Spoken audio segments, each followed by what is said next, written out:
I remember the room before anyone spoke. The consent form lay between us, already signed. My parents stood behind the doctor, not beside me. They kept saying it was family, that I was strong. My brother stared at the floor, calm, expectant. I was told there was no choice, only responsibility. When I asked for time, they exchanged a look. Someone laughed softly, like I was being dramatic. I noticed the date on the file was wrong. I noticed my name misspelled. I noticed how quickly the nurse avoided my eyes. Everyone assumed I would comply. They were already planning the surgery. What they did not know was that records remember, witnesses remember, blood remembers, and consequences arrive without warning. I had learned early that silence made things easier. In our house, quiet was treated as maturity. Loudness was suspicion. Questions were weakness. I fit naturally into the role that required the least space. I woke early, did what was needed, and stayed out of the way. My parents called it being responsible. Relatives called it being dependable. No one ever asked how it felt. My brother had always been different. His presence filled rooms even when he said nothing. When he was angry, it was explained away as stress. When he was cruel, it was framed as frustration. When he crossed lines, those lines were redrawn so he never appeared at fault. I learned to adjust myself around him, the way you learn to walk carefully on uneven ground. You don't argue with gravity. You adapt. Trust in our family did not come from safety. It came from repetition. My parents trusted me because I complied. I showed up. I did not resist. I absorbed discomfort without making it visible. That consistency became my identity. When something needed to be done, my name was mentioned casually, like it was already decided. So when my brother got sick, no one asked who might help. They told me. It was introduced gently at first. A doctor's visit. A diagnosis shared over dinner. Medical terms floated above the table, heavy but controlled. Liver failure, compatibility, time sensitivity. I listened, nodded, asked nothing. My parents watched me closely, measuring my reaction. I understood what was being built before it was spoken. "You're a match," my mother said later, not looking at me directly. She said it the way someone says the weather forecast, as information, not a request.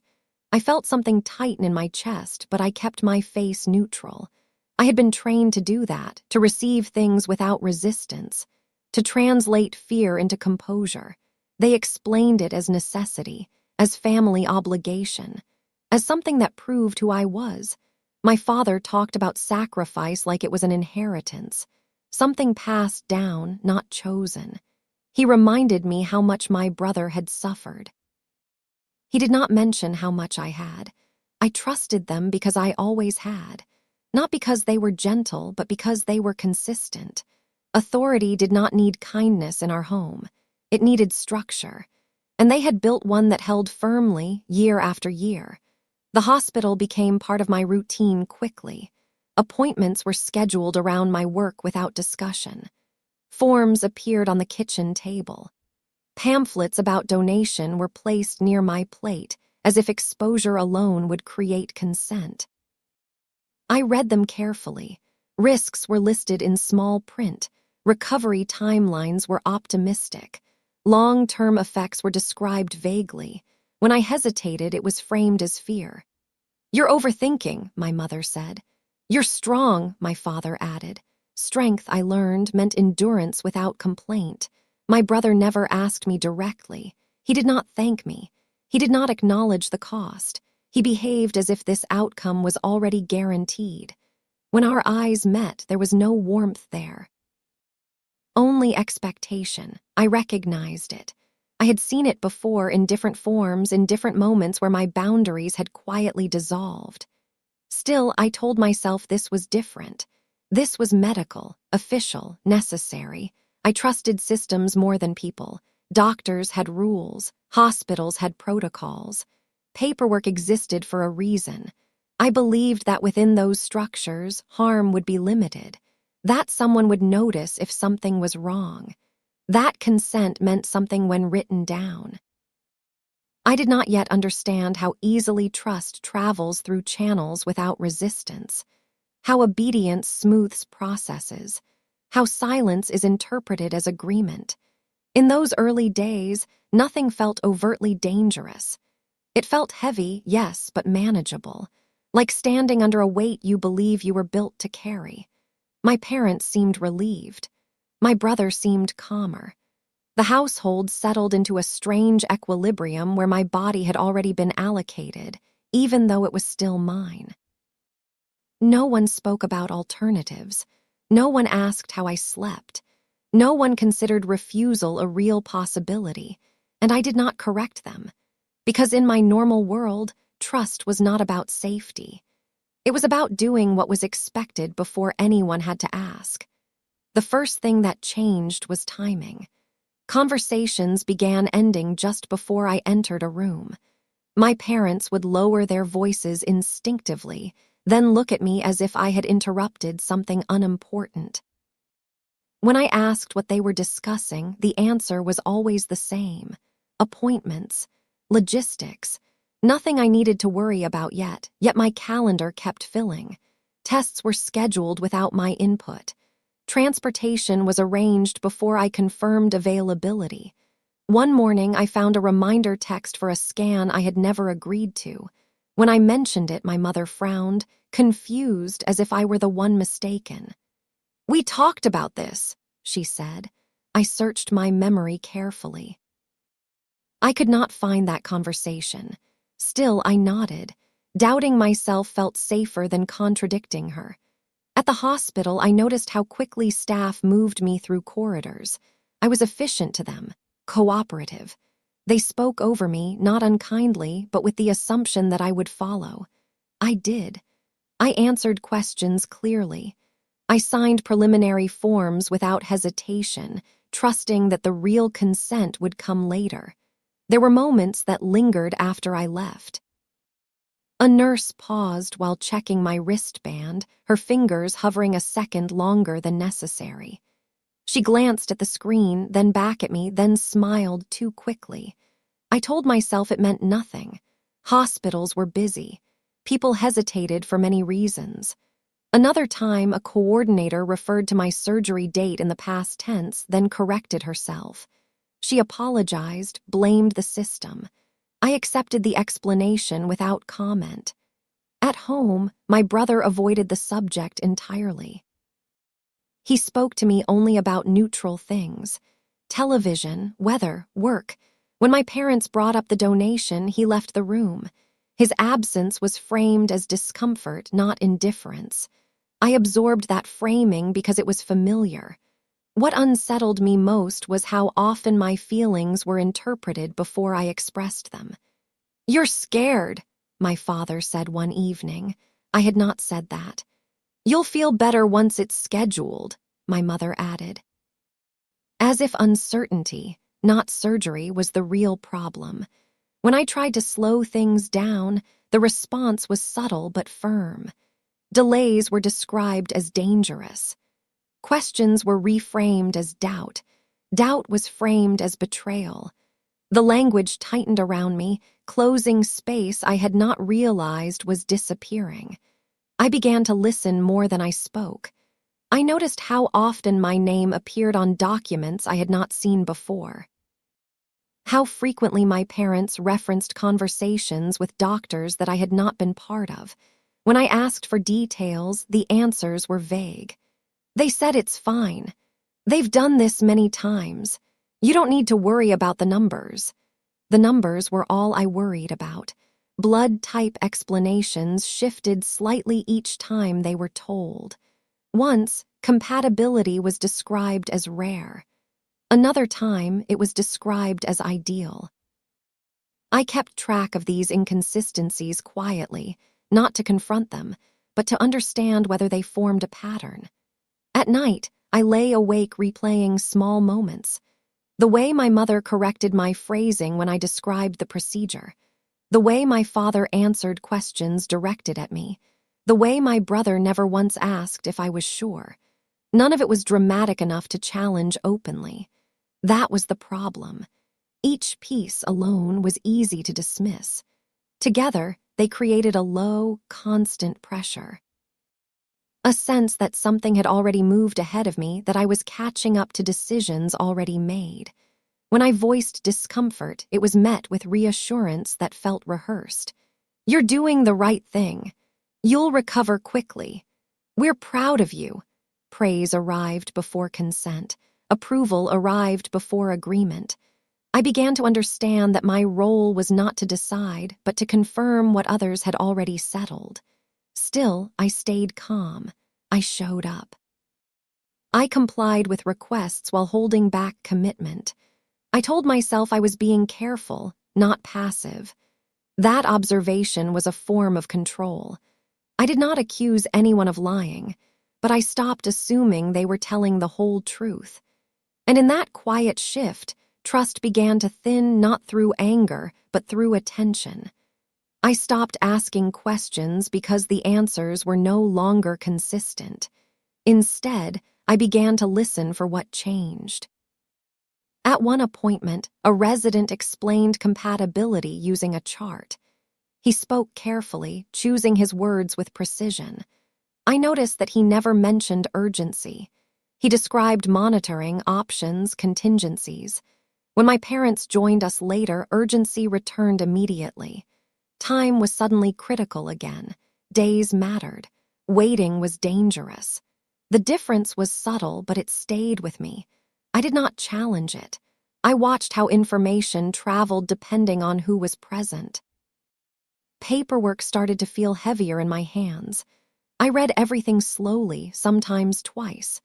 That was when I noticed small irregularities. A date entered incorrectly, then corrected by hand. A lab code that did not match the test described. My name spelled two different ways on documents meant to represent the same procedure. When I asked about the spelling, the clerk smiled and said it happened all the time. "It won't affect anything," she said, "but records exist to affect things." That is their purpose. Errors, even small ones, change outcomes. I knew that. I worked with systems. I understood how mistakes multiplied when no one paused to correct them. I began to request copies of everything, not aggressively, casually, as if it were routine. Some staff hesitated before complying. Others printed documents quickly, relieved to hand responsibility back to me. No one asked why I wanted them. That silence told me more than their words. One afternoon, while waiting for blood work, I overheard two nurses speaking quietly behind the desk. My name came up, followed by a pause. One of them lowered her voice further. I could not hear what she said next, but the other nurse's expression changed. She glanced toward me, then away. When they called me in, their tone was neutral, professional, unremarkable. Still, I felt the shift. During the draw, the phlebotomist checked my chart twice. She asked me to confirm my date of birth, then my mother's name. That was new. When I answered, she nodded, but her eyes lingered on the screen longer than necessary. "You've been very patient," she said. It was not praise. It was observation. At home, the pressure increased quietly. My parents spoke about the surgery as if it were already scheduled, even though I had not signed final consent. They discussed recovery logistics, time off work, meals. They corrected each other on details, confident, rehearsed. When I pointed out that nothing was finalized, my father looked genuinely surprised. "What do you mean?" he asked. "They've cleared you." Cleared. The word landed heavily. I asked who had said that. He named a doctor I had not met. When I said that, the room went still. "Well, that's what we were told," my mother said after a moment. Told by whom, she did not say. My brother began attending appointments suddenly. He sat quietly, said little, but his presence shifted the dynamic. Doctors addressed him first. Questions about symptoms took precedence over questions about consent. The focus of the room moved away from me, even when my body was the one being discussed. I noticed how often clinicians assumed my agreement. "When you donate," not if. After your surgery, not after discussion. Language matters. It shapes expectation. I let them speak. I corrected nothing. Each assumption added weight to the pattern forming in my mind. The clearest red flag arrived without announcement. I received a call confirming a pre-operative meeting. The date was 3 days away. I told the coordinator there must be a mistake. I had not consented. She paused. "Yes, you have," she said carefully. "We have it on file." My chest tightened. I asked her to read the date on the consent form. She hesitated again. Then she read it. It was a date I had not been in the hospital. When I pointed that out, she apologized quickly and said she would look into it. The call ended politely, professionally, without explanation. I sat there for a long time afterward, holding my phone, feeling something settle into place. This was no longer misunderstanding. It was structure. A system moving forward on the assumption that resistance would not occur, on the expectation that I would align myself with its momentum rather than interrupt it. I still did not confront anyone. But I began preparing for the possibility that the truth, when it appeared, would not come from my family. It would come from the records they believed I would never read. When I slowed down, everything around me sped up. The hesitation I had been holding quietly began to register, not as concern, but as a problem. My parents noticed it first. My mother asked why I seemed distant. My father asked whether I was having doubts. Neither waited for a full answer before responding. "You're letting fear control you," my mother said. Fear again, always fear. It was easier to label me afraid than to address what I was seeing. When I mentioned the incorrect consent date, they dismissed it immediately. Paperwork errors, administrative noise, nothing to get worked up about. My father reminded me how many people depended on this process working smoothly. My mother reminded me how much stress my brother was under. "You don't want to make this harder than it already is," she said. The implication was clear. Difficulty itself was a moral failing. I tried to explain calmly. I chose my words carefully, avoiding accusation. I said I wanted clarity. I said I needed to understand what I was agreeing to. I said I wanted to be present for conversations about my own body. Their responses came quickly, practiced. "We've already explained everything. You're just overwhelmed. You always do this when something big happens." I did not always do this. I rarely did this, but repetition can rewrite history if left unchallenged. My brother joined in for the first time. "You're making this about you," he said, not angrily, but with mild irritation, as if I were inconveniencing him. "I don't have time for this." I noticed how easily his discomfort became more important than my consent. At the hospital, the tone shifted as well. Staff became firmer, less patient. Questions were answered quickly, sometimes defensively. When I asked for a delay to review updated documents, a coordinator sighed. "We're on a tight timeline," she said. "This has already been approved." Approved by whom she did not specify. I began to sense how narratives were being shaped around me. I was described as anxious, as hesitant, as someone who needed reassurance rather than information. Notes reflected this framing. I saw it in the language used during consultations. Patient expresses anxiety. Patient requires support. The words were not inaccurate, but they were incomplete. They omitted the cause. When I corrected a detail during one meeting, my mother interrupted me. "That's not what you meant," she said, smiling tightly. She rephrased my concern into something smaller, easier to dismiss.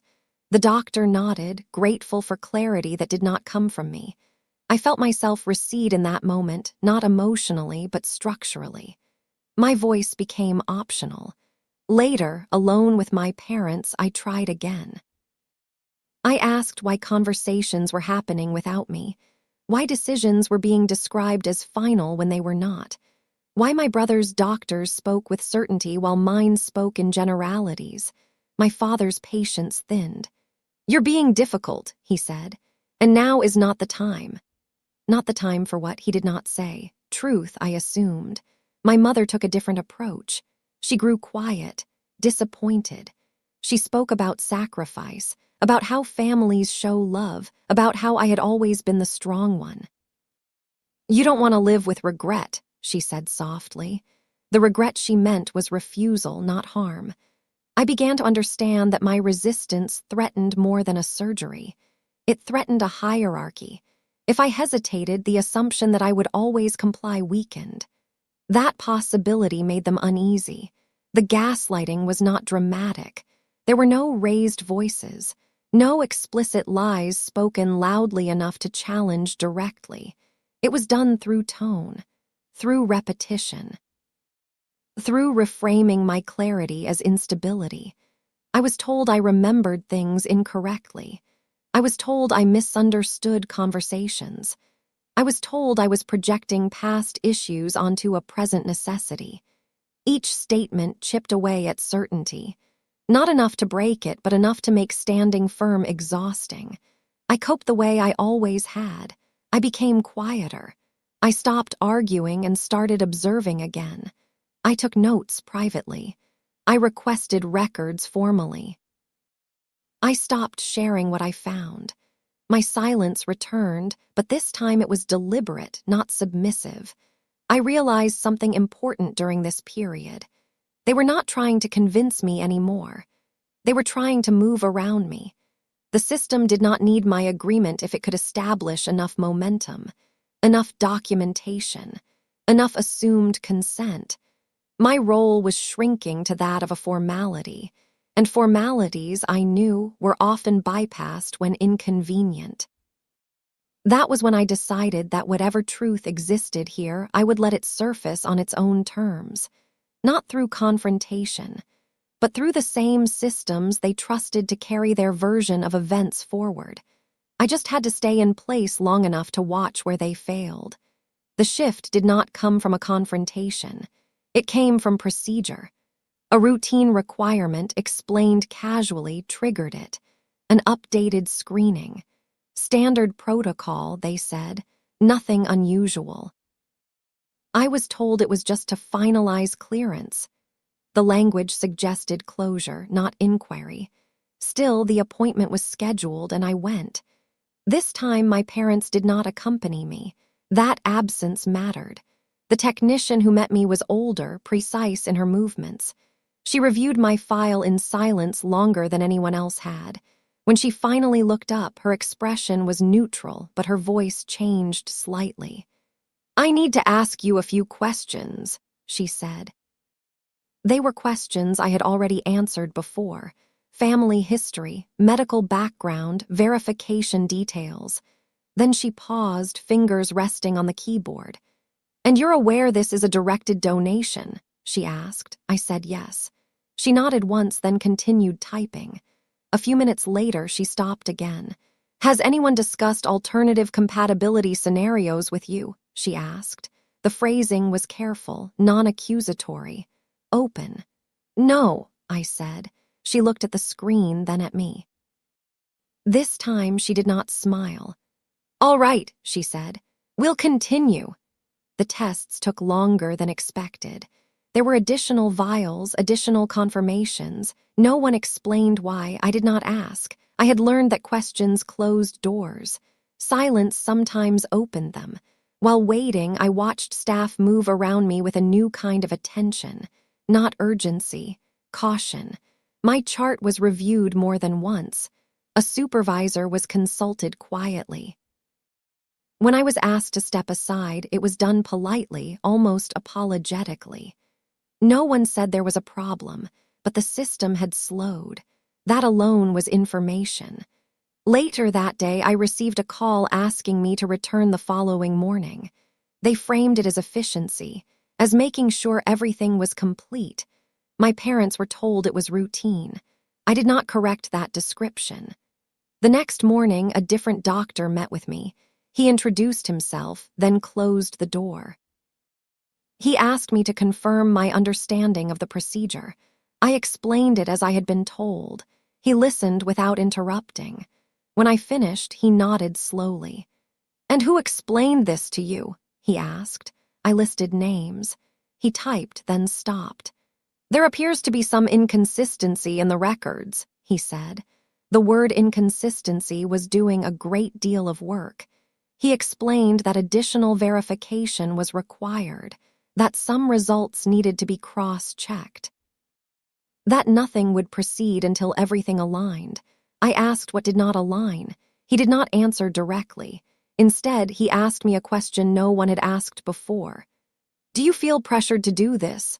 I considered lying. Habit urged me to, but something in his tone suggested the question was procedural, not personal. I answered carefully. "I feel expected to," I said. He nodded again as if that confirmed something. After that, things began to surface quietly, not as accusations, as notifications. An appointment was postponed pending review. A clearance status was changed from approved to conditional. My parents were informed without explanation. Their frustration arrived immediately. My mother accused me of causing delays. My father said I was embarrassing the family. They demanded to know what I had said. I told them very little. "I answered questions," I said. That was true. Behind the scenes, the system continued to work. A genetic counselor requested a meeting. She spoke to me alone. She explained that some results required clarification, that assumptions had been made early in the process, that directed donations depended on very specific criteria. She showed me a chart. I noticed immediately what had been missing before. There were gaps where certainties had been assumed. Lines that should have connected did not. Explanations that relied on family statements rather than verified data. She did not say the word wrong. She said incomplete. Later, a nurse I recognized from an earlier visit found me in the hallway. "I'm glad you're still here," she said quietly. It was not reassurance. It was acknowledgement. I asked her what was happening. She hesitated, then chose her words carefully. "Sometimes," she said, "things move forward because everyone believes someone else has already checked." That night, I reviewed the copies I had collected. Dates, codes, names. I compared them against what I had been told verbally. The discrepancies were no longer isolated. They formed a pattern of assumption layered on assumption. The final piece came through a message in my patient portal. Additional testing required. Mandatory, non-negotiable. My parents reacted with anger. My brother reacted with silence. He stopped attending appointments. He stopped asking questions. The confidence I had seen in him before was gone, replaced by irritability and avoidance. No one admitted anything, but the process had changed direction. I realized then that I did not need to expose the truth myself. The system was already doing it. All I had done was remain present long enough for it to notice what everyone else had ignored. The truth was not loud. It was procedural. The pressure did not arrive as shouting or threats. It arrived as emails marked urgent, as phone calls made late in the evening, as reminders that sounded like warnings when repeated often enough. The system had paused, but the people who depended on its momentum had not. My parents began speaking in absolutes. "This cannot be delayed. They are running out of options. You don't understand what's at stake." What was at stake to them was not my body. It was resolution, order, the return to a version of reality where their authority remained intact and unchallenged.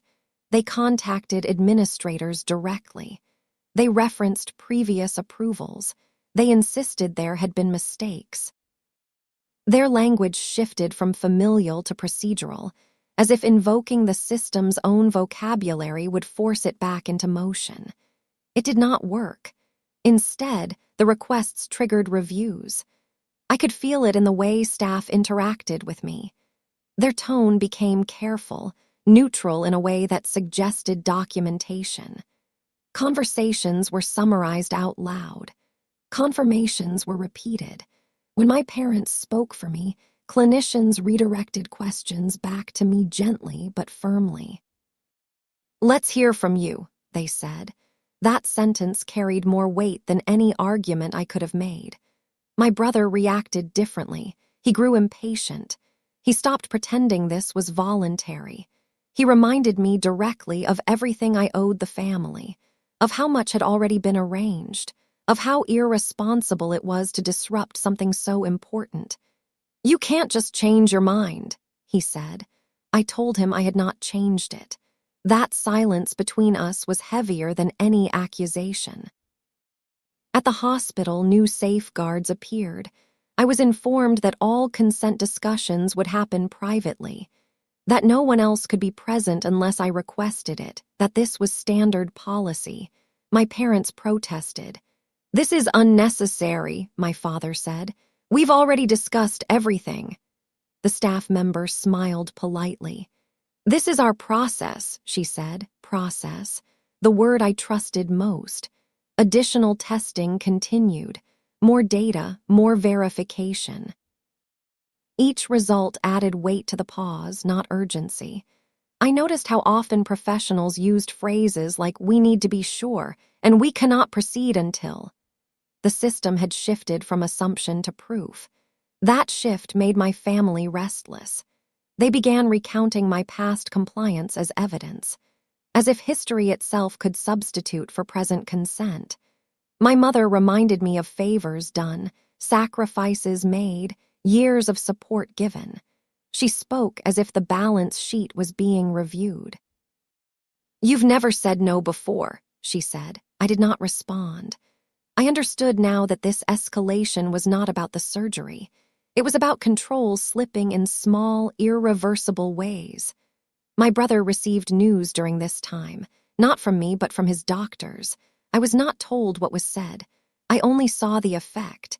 He became withdrawn, then angry, then quiet again. He stopped looking at me entirely. One evening, I overheard my parents arguing behind a closed door.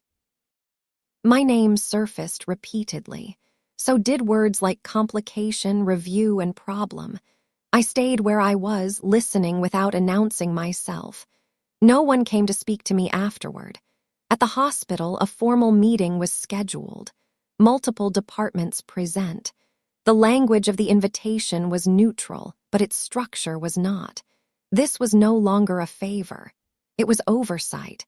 I was asked to recount my understanding again, to explain how the decision had been presented to me, to confirm whether I felt free to decline. Each question was documented. Each answer slowed things further. I did not dramatize anything. I did not accuse. I described events exactly as they occurred. Who spoke? Who decided? Who assumed? The professionals listened without reacting. That restraint mattered. It told me they were not surprised. After the meeting, a coordinator walked me to the exit.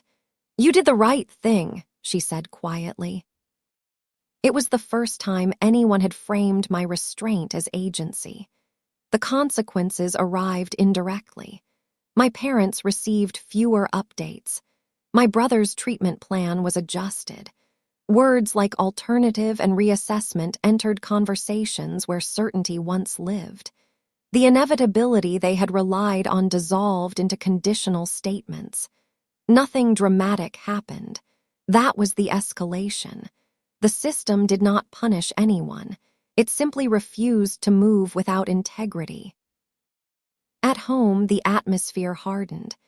I was accused of betrayal without the word being used, of abandonment without acknowledgement. Meals were silent, looks were sharp. I was no longer the dependable one. I was the obstacle. Still, I did not react. I understood that this phase was critical. If I argued, I would be framed as emotional. If I justified myself, I would be framed as defensive. So I remained factual, calm, available to the system, not to pressure.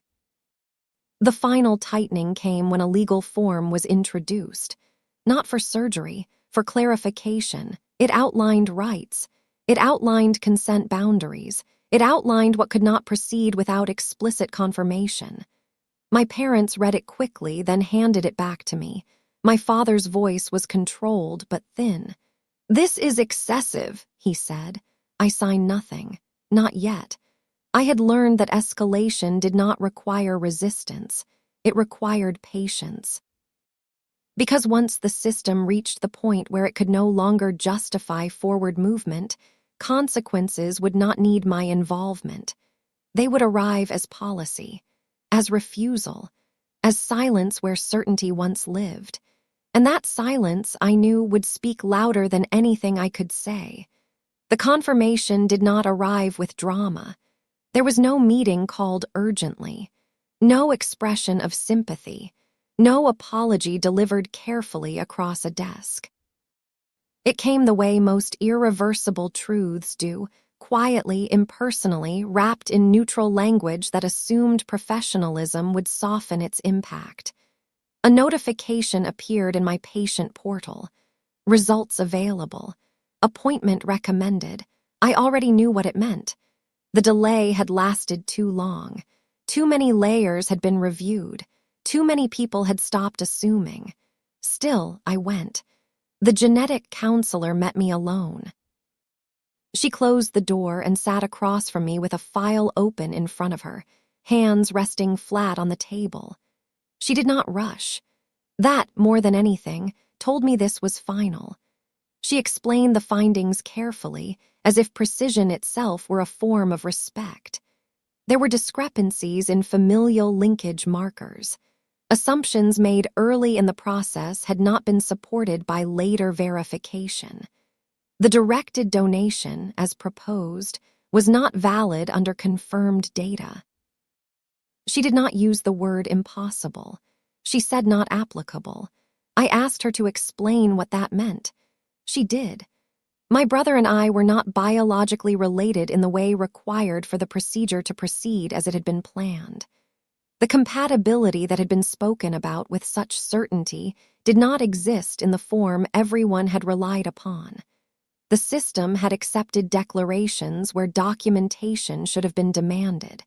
The silence that followed was complete. I did not feel shocked. I felt still, as if something heavy I had been holding without knowing had finally been set down. She asked me if I had questions. I had many, but none that required answers in that room. What mattered was not how this had happened, but that it had been allowed to continue for as long as it had. That expectation had replaced verification.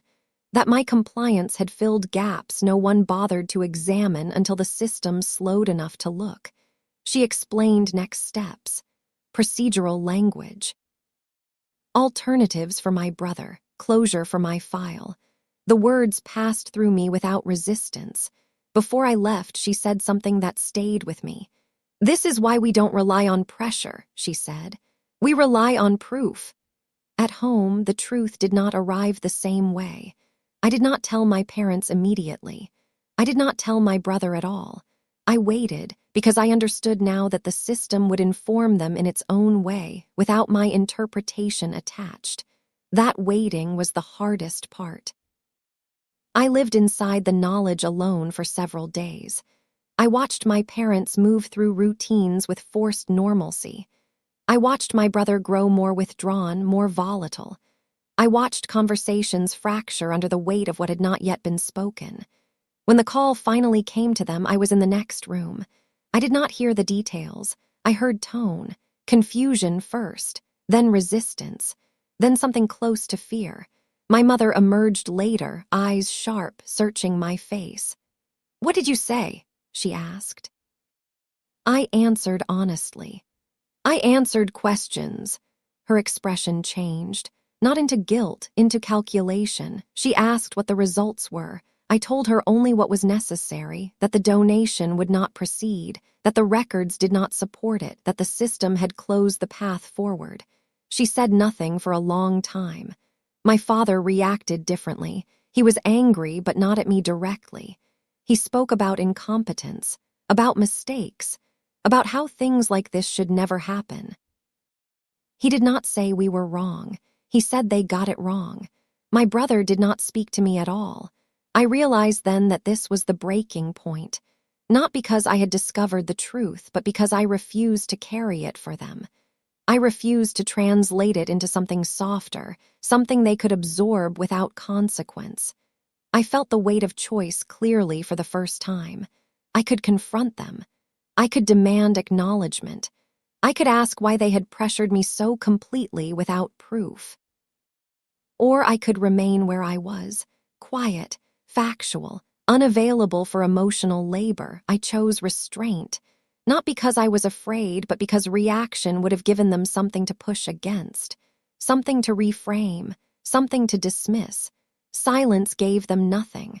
The cost of that choice was internal. I grieved the version of family I had assumed existed, the one where authority meant protection, the one where sacrifice was mutual, the one where my body had never been currency. I also grieved something else. The realization that if the system had not intervened, if the records had not been examined, if the truth had not been biologically undeniable, I would have been expected to proceed anyway. That knowledge changed how I understood myself. I had not been valued for my consent. I had been valued for my compliance. That acceptance settled slowly, heavily. It did not break me. It clarified me. I understood now that the most ethical thing I could do was nothing. No speeches, no accusations, no demands. Just let the truth exist where it could not be edited, and let whatever followed belong to those who had relied on silence to protect themselves. The consequences did not arrive as punishment. They arrived as absence. The first thing that disappeared was certainty. Appointments were canceled without rescheduling. Calls that once came daily stopped altogether. Language shifted from definitive to conditional, then faded into neutrality. The system had moved on, and it did so without explanation or apology. That silence unsettled my parents more than any confrontation could have. They tried to regain footing by asking questions that no longer had answers. They contacted offices that redirected them elsewhere. They referenced approvals that no longer existed. Each attempt was met with the same response: review completed, pathway closed, alternatives under consideration. No one argued with them. No one needed to. The process had reached its conclusion. My brother's treatment plan changed.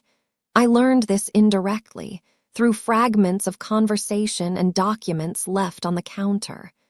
Words like reassessment and eligibility appeared where inevitability once lived. He was no longer the center of a solution.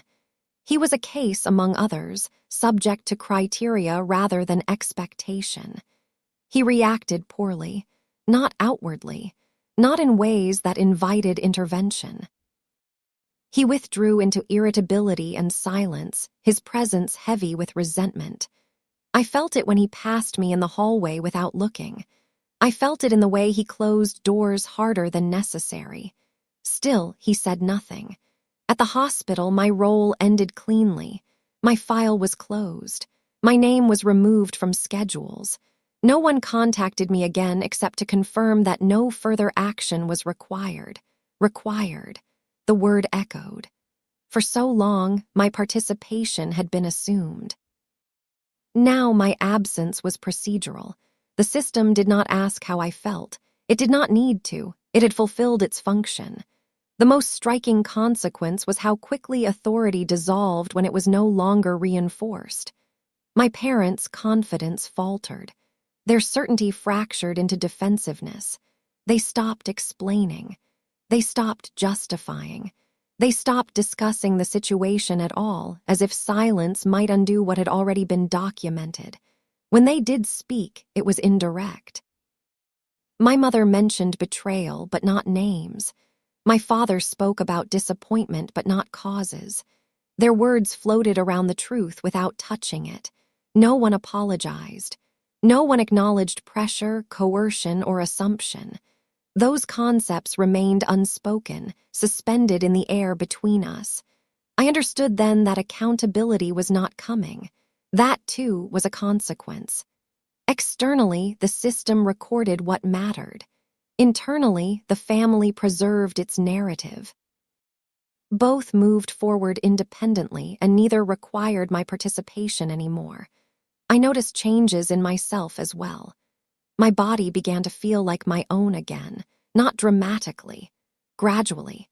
The tension I had been carrying without recognizing loosened in small ways. My sleep improved. My breathing deepened. I stopped rehearsing explanations in my head. I also noticed something else. I was no longer useful to them in the same way. Without my compliance, without my availability, the dynamic shifted. Conversations excluded me. Decisions were made without reference to me. The role I had occupied quietly dissolved. That loss felt strange, but not painful. It felt accurate.